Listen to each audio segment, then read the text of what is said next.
Thanks so much for being with us here on Atlanta News First Plus. I'm Joy Lim Nakrin, joined by Shaun Eilders, who is the Director of Childcare at Georgia Sheriff's Youth Homes, an amazing organization. Thank you so much for being with us, Mr. Eilders. First of all, I just want to start by just letting everyone know, if you can, a little bit about really what the mission is of what you do.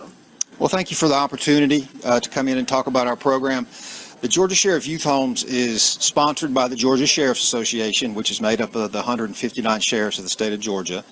And we have been serving the needs of children in some capacity since 1961, so for quite a long time. What we are is we are composed of 5 residential campuses located throughout the state, and we provide long-term residential care to abused, abandoned, neglected, mistreated children. And then we also have a camp program that we run in the summers on one of our campuses at Camp Pioneer.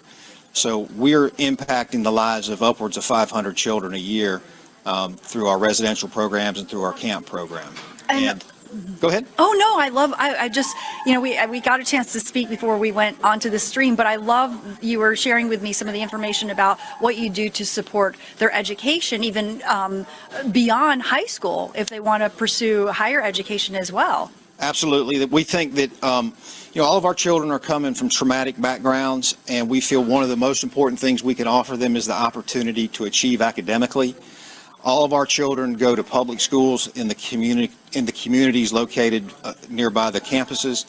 And one of the things that makes us a pretty unique program is if a child stays with us through their time in high school and they graduate high school, we will support their secondary education pursuits, whether that's a 2-year junior college, a 4-year university, trade school if they want to learn a trade. We help them if they want to transition into the military or transition into the workforce. We help that as well. But in terms of the academic piece of it, we partner with several higher learning institutions throughout the state that offer us some scholarships. Of course, we apply for financial aid for our children just like parents do for their children. And then whatever gaps are in that, the Georgia Sheriff's Association and Georgia Sheriff Youth Homes raise the money to fill in those gaps, and we will support them all the way through school. At this time, I think we have 6 or 7 college students that were residents in our programs that are at some level of finishing up pursuing their degrees in some higher learning environments. And the level of support is so impressive. You even told me that you would raise funds and provide funds for those, for those students to basically focus on their studies and have some pocket money and not have to take on a job so that they can be on a level playing field with other students. That's correct. We want our children that are in the pursuing a college degree to make that their focus, to make that essentially their job, to be a full-time student. So we make sure that they have, living arrangements. We make sure that they have, if they're on campus, have proper meal plans. We give them essentially a stipend or an allowance per month for, some spending money to help offset the cost of a cell phone or going out and getting a pizza or going to a movie or something like that. As long as they're pursuing their degree, they're on track with their classes, and they are, they're in a degree program. It's not an opportunity to be a professional student forever. You have to have a goal in mind, but as long as they're working towards that goal, we'll support that. We've had plenty of young people come through our programs to get college degrees, up to and including a young man who came through our program who's a medical doctor now. We supported him all the way through medical school. So it's something that we believe that gives them an opportunity to break the cycle of poverty and violence and substance abuse that most of our children come from. And if they can maximize their academic potential, that oftentimes will lead to other opportunities to help them stay out of negative situations later on in life. It's amazing. And so what you're doing is not just providing resources and a pathway, but you shared with me that your background is in psychology, and the psychological, the spiritual piece of it, the emotional piece of it is so important, because we're talking about children who in many cases have survived extreme trauma, maybe abuse or abandonment in some cases, from what I understand. Can you share a little bit more about that and the kind of support that these young people get? Absolutely. Nobody comes to live at the youth homes because things were good where they were at. So all of our children are a victim of some type of trauma. So we work with providers that make sure that we're meeting all mental health needs. We're making sure that they have appropriate counseling where needed. We're making sure that if they need any type of medication for anything, that they're seeing the proper type of psychiatrist to make sure that's in place. And one of the things that, really sets our program apart is we still operate on the house parent model. So, we have house parents that live in the home with our children 365 days a year. So we're doing everything we can to create a loving, nurturing, structured environment for our children to heal, recover, and ultimately grow and to reach their potential.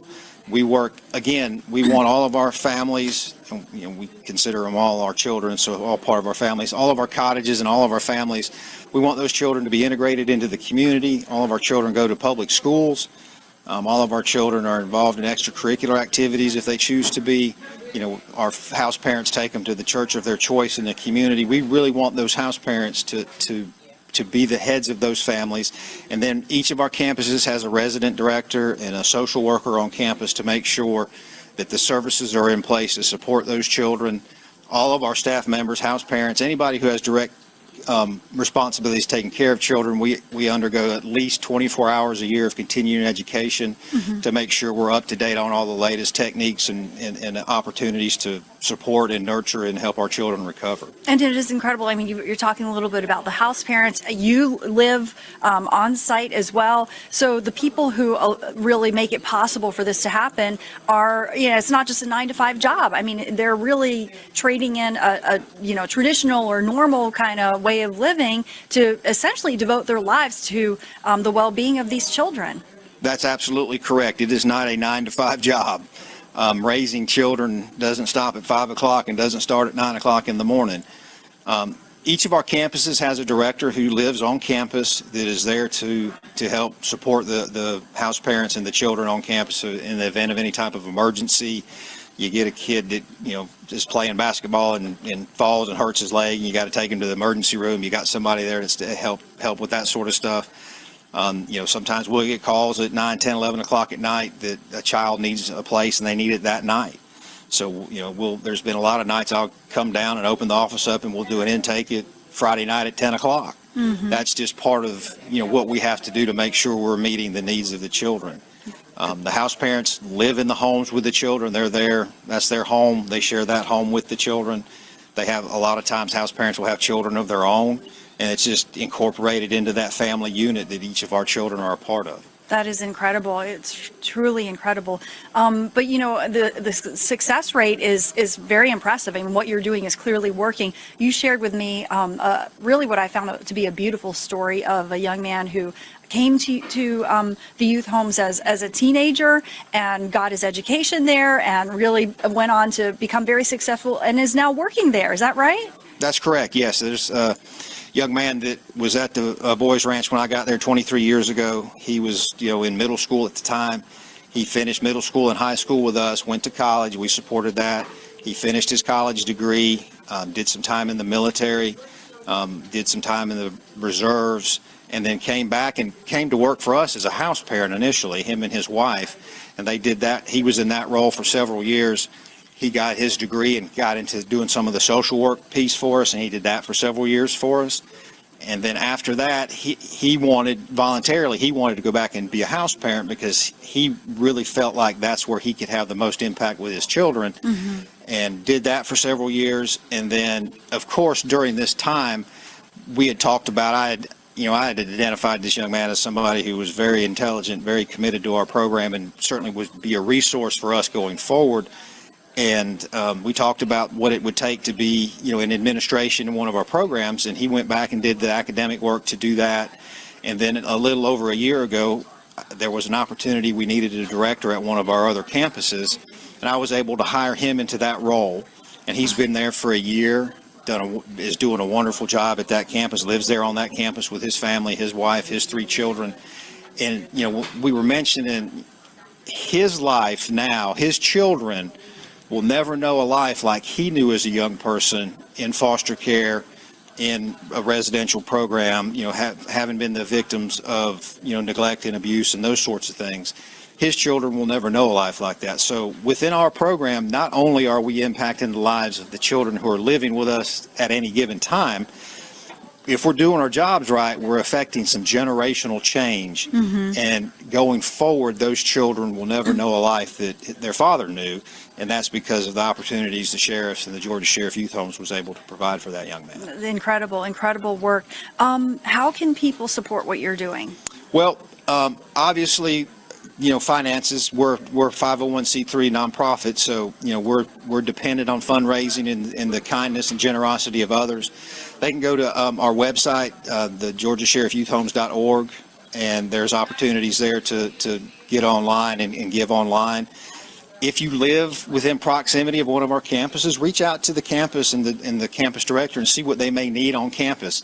We're very fortunate. Just for an example, recently here at the Boys Ranch, one of the local schools did a supply drive for us, and they asked what did we need. And obviously, when you're serving children in a program like that, you need things like paper towels and toilet paper and bleach and washing laundry detergent and things of that nature.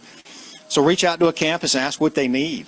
And they can give you a list of, hey, we need, cleaning supplies, household items, toothbrushes, toothpaste, school supplies, all the way up to and including things like washers and dryers and things of that nature. And come out and visit one of our campuses, see what you would be supporting. That can be arranged through any of the resident directors on the campuses. We have 5 campuses located throughout the state of Georgia. We have one in Lowndes County, which is the Georgia Sheriff's Boys Ranch. That is our initial program that we've been serving children at that location since 1961. We have a campus in LaGrange, Georgia, Troup County, Pineland. We have one down in Swainsboro, around Swainsboro, called Harrington Homestead. That's where I was talking about the young man who's now the director there. He's down there at that campus. We have one in Dalton, Georgia, Cherokee Estates, and then one in Chatsworth, Georgia, Mountain View. So we're located geographically north, south, east, and west across the state. So, if you're close by, come out and make arrangements, come out and tour the campus, talk to the resident director. And, there's even opportunities to volunteer. We have folks come out and will volunteer to help with our study hall programs and help, with the academic pursuits of our children. All of our children get tutoring. So there's lots of opportunities to give back, financially and otherwise. So just, reach out to the local campuses, go online, look at our website, see what opportunities they have there. And we certainly would be very grateful of any support that we could get. Absolutely. You're doing an amazing thing. Thanks again for being with us, Shaun Eilders, who is the Director of Childcare at Georgia Sheriff's Youth Homes. Thanks for being with us.